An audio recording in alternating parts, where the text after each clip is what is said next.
Hi guys, welcome back to my channel. Today I've got a quick time-lapse for you.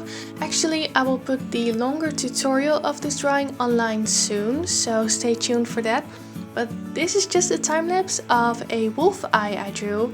I've done several wolf drawings now on my channel and they seem to be really popular. A lot of you seem to like wolves a lot, I do too.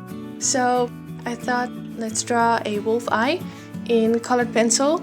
So the tutorial will be online soon. Let me know below how many minutes you like your tutorials to be. Do you like to watch 15-minute tutorials or maybe 30-minute tutorials?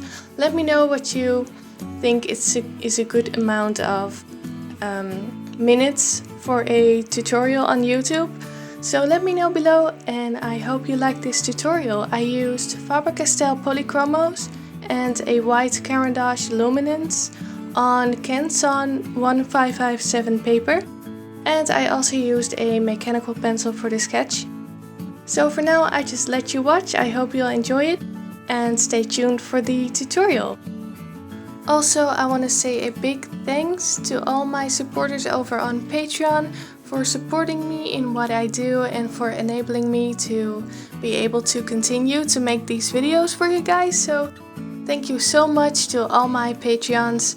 I really appreciate your support.